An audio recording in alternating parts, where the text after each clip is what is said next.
नमस्कार दोस्तों, क्या आप इस बार देने जा रहे हैं एसएससी एमटीएस 2024 का पेपर? पहली बार आपके लिए बिल्कुल शानदार जानकारी, थोड़े समय में पूरी जानकारी, एग्जाम पैटर्न, कैसे क्वालिफाई करेंगे, सारी स्ट्रेटजी के साथ मैं आपके समक्ष हाजिर हूं। आइए, आप सबको बेहतरीन ढंग से स्वागत है।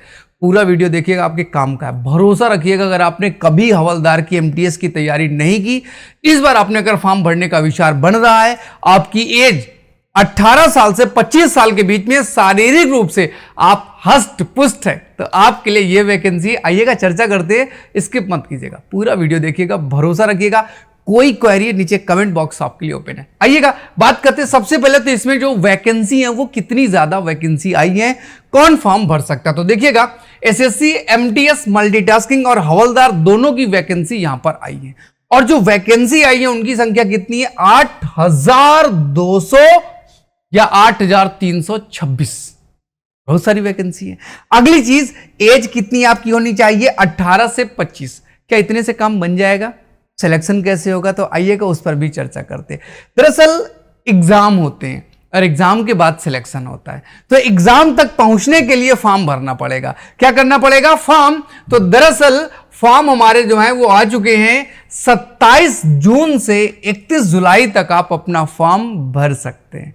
इसके बाद देखो, एक पिन जो दीवार में ठोकी जाती है, अगर उसे सही दिशा से ना ठोका जाए, सही दिशा में टक्कर ना दी जाए, तो दीवार में नहीं जाएगी, दीवार को तोड़ जरूर देगी।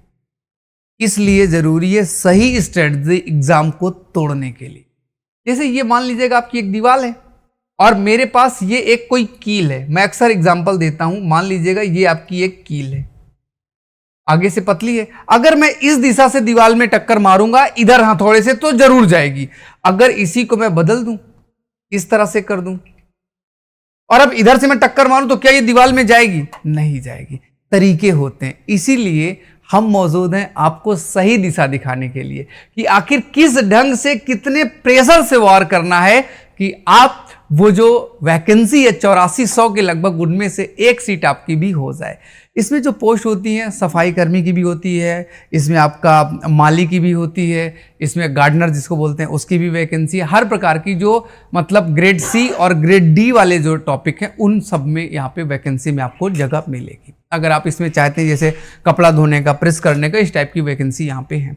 अब आगे बात करें तो भैया एग्जाम कब होगा? अक्टूबर और नवंबर में एग्जाम होगा। अभी कौन सा महीना चल रहा है? जुलाई। जुलाई पूरा मान लीजिएगा। जुलाई, अगस्त, सितंबर, अक्टूबर, लगभग आपके पास 90 से 100 दिन के आसपास का पूरा टाइम है। और एग्जाम अगर आपका लास्ट में हुआ तो 120 दिन का टाइम, यानी कि 4 महीने। और अभी एक बड़े दुखद घटना है कि एसएससी ने जो एनटीए जो एग्जाम कराता था, उसका रजिस्ट्रेशन थोड़ा सा रद्द किया है। उसकी जो संविधाएं सब निरस्त की हैं, तो हो सकता है एक आध महीने एग्जाम आगे टल जाए। नया कोई संगठन लाएंगे जो एग्जाम कराने की जिम्मेदारी लेगा, उससे एमओयू साइन होगा, तब एग्जाम होगा। लेकिन फिर भी हम इस पर हाथ पे हाथ रख के नहीं बैठ सकते। एग्जाम कभी भी हो सकता है। हम अपनी तैयारी को चुस्त दुरुस्त रखें और उसे धार देते रहें। तो आइएगा, इसके बारे में आगे हम थोड़ी सी और चर्चा करते हैं। सिलेक्शन का जो प्रोसेस होगा, कैसे होगा? तो सिलेक्शन होगा आपका एग्जाम के माध्यम से। पहले आपको सीबीटी देना है, कंप्यूटर बेस्ड टेस्ट होगा। इसके बाद पीईटी देना है, फिजिकल एफिशिएंसी टेस्ट। आपको पैदल चलना पड़ेगा 15 मिनट में कुछ किलोमीटर, या फिर महिलाओं के लिए अलग।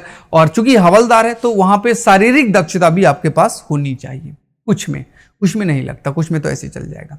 तो भैया सीबीटी क्या होता है? कंप्यूटर बेस्ड टेस्ट होता है। और कंप्यूटर बेस्ड टेस्ट में थोड़ी सी चर्चा करते हैं क्या होता है। तो कंप्यूटर में बैठ के पेपर होगा और वो आपको देना है। और इस साल इसका सिलेक्शन में जो एग्जाम हो रहा है उसका पैटर्न चेंज कर दिया गया। अभी तक का पैटर्न दूसरा था, अब इस बार पैटर्न, क्वेश्चन के नंबर, क्वेश्चन की मार्किंग भी चेंज कर दी गई है।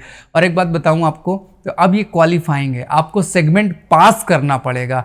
यहां पर अगर आप पास नहीं करते, मिनिमम क्वालिफिकेशन तक नहीं पहुंचते, जनरल के हैं और आपके मेरिट 30% से कम है, तो आप भले ही टॉपर हो, सबको हटा दिया जाएगा, कोई भी सिलेक्ट नहीं किया जाएगा।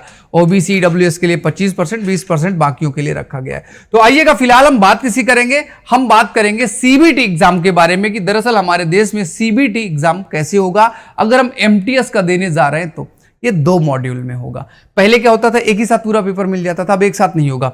अब एक पहला मॉड्यूल होगा और इसके बाद एक मॉड्यूल आपका दूसरा होगा। पहले मॉड्यूल की बात करें तो पहले में आपको मैथ्स और रीजनिंग मिलेगा। मैथ्स और रीजनिंग अर्थात कहने का मतलब यह है कि मैथ्स के और रीजनिंग के एक साथ पेपर होंगे और ये वाला जो है आपका 45 मिनट का पेपर होगा। दूसरा आपका जीएस और इंग्लिश का होगा, इसमें भी आपको 45 मिनट का टाइम मिलेगा। टाइम कितना मिलेगा? 45 मिनट का आपको टाइम मिलने वाला है। और अगर हम मैथ्स के क्वेश्चन की बात करें तो 20 क्वेश्चन मिलेंगे, रीजनिंग के 20 क्वेश्चन, और हर एक क्वेश्चन 3 नंबर का होने वाला है।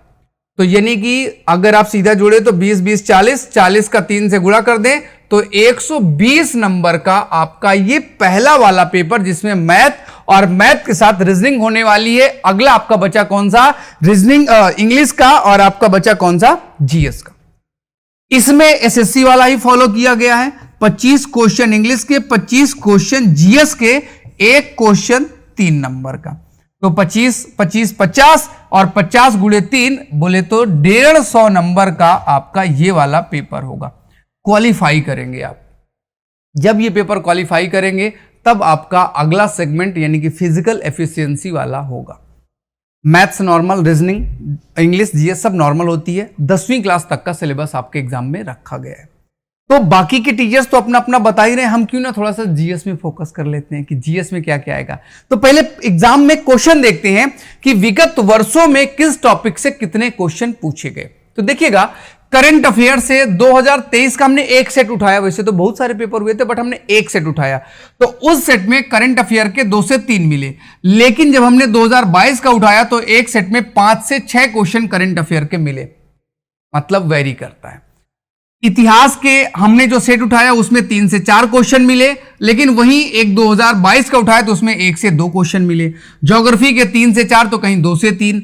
इकोनॉमी 1 से 2 फिक्स रहा। किसी भी साल का पेपर उठाएंगे इकोनॉमी 2 क्वेश्चन तक मैक्स है। पॉलिटी कहीं 3 से 4 है किसी शिफ्ट में और किसी में 3 क्वेश्चन तक हैं। साइंस में 5 से 6 या 5 से 4, मतलब 5 क्वेश्चन तो लगभग आपके साइंस के 4 क्वेश्चन रहने ही रहने।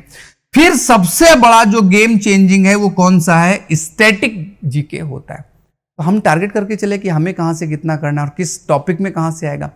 हम मानकर चलते हैं कि करंट अफेयर हमारा 4 क्वेश्चन तो आना ही आना है, इतिहास में 3 क्वेश्चन आना ही आना है, ज्योग्राफी में 3 क्वेश्चन आना ही है, इकोनॉमी में 2 क्वेश्चन, पॉलिटी में 3 क्वेश्चन, और साइंस में हम मानकर चलते हैं 6 क्वेश्चन।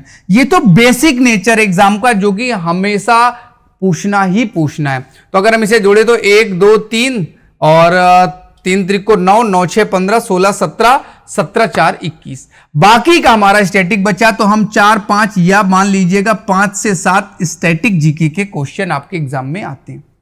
थोड़ा सा इनके बारे में चर्चा कर लेते हैं। करंट अफेयर में नेशनल इंटरनेशनल जितनी भी न्यूज है, वर्तमान में कोई चर्चित स्थान हो, किसी का डेथ हो गया हो, कोई व्यक्ति कोई रैंक वगैरह इंडेक्स वगैरह कोई आया करंट अफेयर में, या नई सरकार किसकी बनी है और वर्तमान में देश के प्रधानमंत्री कौन है, किसी दूसरे देश में कोई नया प्रधानमंत्री, मोदी जी ने किस देश की यात्रा की, ऐसे क्वेश्चन करंट अफेयर में बिल्कुल बेसिक नॉर्मल से पूछे जाते हैं। बात करें इतिहास की, एंशिएंट मेडिवल मॉडर्न में पूछे जाएंगे। बुक्स से भी क्वेश्चन पूछे जाते हैं आपके कि कौन सी पुस्तक किसके द्वारा लिखी गई। प्रमुख रूलर जैसे अशोक के बारे में, जैसे आपका चंद्रगुप्त मौर्य के बारे में, समुद्रगुप्त के बारे में, अकबर के बारे में, ऐसे आपके क्वेश्चन जो है आपके एग्जाम में पूछे जाने वाले हैं।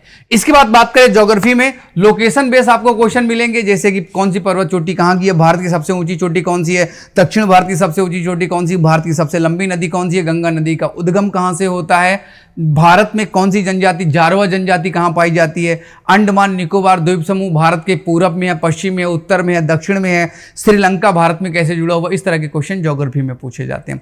और पूछा जाता है कि टाइगर रिजर्व कौन सा है, जैसे बुक्सा टाइगर रिजर्व कहां पे है, बांदीपुर राष्ट्रीय उद्यान कहां पे, ये क्वेश्चन आपके पूछे जाएंगे किसमें, ज्योग्राफी वाले में, एनवायरमेंट इकोलॉजी वाले सिस्टम में।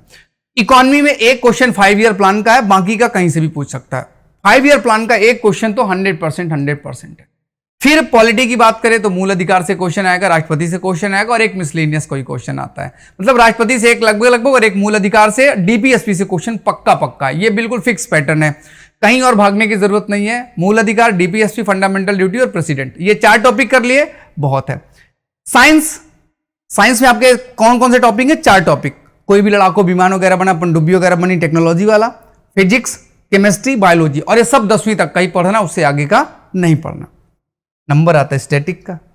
स्टैटिक यानी कि कोई भी बात जो हमारे देश की है कुछ भी पूछ सकता है, तो इसमें तो भाई कुछ भी पूछ लेगा तो गड़बड़ हो जाएगा। तो इसमें भी उन्होंने अपनी लिमिटेशन बना रखी है। और इसमें वो जो क्वेश्चन पूछते हैं वे क्वेश्चन कौन से होते हैं? वो क्वेश्चन होते हैं बुक से, जो नई बुक अभी पब्लिश हुई है या पुरानी कोई बुक, शशि थरूर की कौन सी है, अरुंधति राय की पुस्तक कौन सी, जो 2, 4, 10, 20 इंपॉर्टेंट राइटर है उनकी नई बुक। और स्पोर्ट में आगामी खेल कहां पर होने वाले हैं, ओलंपिक कितने साल में होता है, ओलंपिक कहां होने वाला है, फीफा वर्ल्ड कप कहां होने वाला है, ग्रैंड स्लैम कितने होते हैं, नॉर्मल सा क्रिकेट में कितने खिलाड़ी होते हैं, ऐसे सिंपल से क्वेश्चन। संतोष ट्रॉफी का किससे संबंध है। फिर इसके बाद आपका डांस, फोक डांस किसे कहते हैं, क्लासिकल डांस किसे कहते हैं, यानी कि किस में कौन कौन से डांस है, वो डांस वाला सेग्रीगेशन आपको यहाँ पे देखने को मिलेगा। सारे आपको राज्यों के डांस के नाम जो बहुत फेमस है वही याद करने हैं, बहुत नॉर्मल वाले नहीं याद करने, जो बहुत फेमस केवल वही डांस के नाम याद करने हैं। फेस्टिवल आपको याद करना, रक्षाबंधन किस दिन मनाया जाता है, आपको याद करना है ईद उल फितर का संबंध किस से है, किस महीने आपका ईद मनाई जाती है, ईद उल जुहा किसे बोलते हैं, ईद उल फित्र किसे बोलते हैं, ये सब बिल्कुल बेसिक आपको इंसान हो, नागरिक हो तो पता होना चाहिए। इसके अलावा टेम्पल के बारे में, कौन सा टेम्पल है, भारत में यूनेस्को में कितने टेम्पल्स हैं, रामसर साइट्स में कितनी चीजें हैं, दलदली भूमि कितनी है, ये कुछ अगर आप याद कर लेते हो तो आप ये मान के चलिएगा कि 25 में से आपके 20+ क्वेश्चन सही हो जाएंगे। अगर आप इनको लिख कर इस तरह से टॉपिक आप तैयार करते हो तो दुनिया की कोई ताकत रोकने वाली नहीं है। अब बात करें हम पढ़ें कितनी देर, कितने घंटे पढ़ें, तो दिन में कम से कम 8 घंटे तो जरूर पढ़िएगा, और हर एक चीज में टाइम लिमिट लगा के पढ़िएगा तो ज़्यादा बेहतर होगा। जैसे 2 घंटे में 120 मिनट होते हैं, तो आप 40-40 मिनट के 3 सेगमेंट में मैथ्स को कीजिएगा, 40 मिनट के 3 सेगमेंट पे आप किसको कीजिएगा, रीजनिंग को कीजिएगा, इंग्लिश के 2 सेगमेंट 40-40 मिनट के कर लीजिएगा, और जीएस में भी आप थोड़ा सा ध्यान दे लीजिएगा, कम से कम 40-40 मिनट के 2 तो जरूर कर लीजिएगा, ज़्यादा मत पढ़िएगा। न्यूज़पेपर आप पढ़ेंगे तो आपके लिए ज़्यादा बेहतर होगा। सोने से पहले जो बचा हुआ टाइम है, चूँकि आपने 1 क्लास कम कर ली, इंग्लिश में 1 क्लास कम कर ली, जीएस में, तो जो 2 क्लास बची है इनका एक ओवरऑल सोने के पहले एक मॉक टेस्ट लगा लेंगे, तो दुनिया की कोई ताकत इस साल आपके सिलेक्शन से आपको जुदा नहीं कर सकती, रोक नहीं सकती। भरोसा रखिएगा, मन लगा के, मेहनत लगा के, और जो भी आपके आराध्य हैं उनको सामने बैठा लो और उनको चीज़ें पढ़कर सुनाओ। जैसे मान लीजिएगा कि मुझे कोई एक भगवान पसंद है, तो मैं अपने उस भगवान को सामने अपने रखूं, आंखों के सामने, और मैं उनसे बात करूं, मैं उनको वो चीजें सुनाऊं कि देखो मैंने ये पढ़ा है, तुम भी सुनो। भगवान को जरूरी नहीं है ना कि भगवान अच्छे अच्छे मंत्र ही सुने, अच्छे श्लोक सुने, गीता, रामायण, महाभारत, कुरान ही सुने। वो तो आप कुछ भी सुनाओगे सब भगवान से, क्योंकि शब्द भगवान नहीं बनाए हैं। तो आप भगवान को अपना मान के बिना चीटिंग उनको सुनाओ कि भगवान हमने आज ये याद किया, तुम भी सुनो, क्योंकि वही आपके दोस्त है, वही मित्र, वही सखा है, सब कुछ वही है। तो उनको सुनाओ वो चीजें, वो जरूर सुनेंगे और वो चीजें आपके दिमाग में हमेशा रहेंगी। जाते जाते ये मेरी तरफ से एक एडवाइस था। Tata bye bye, take care and wish you very good luck.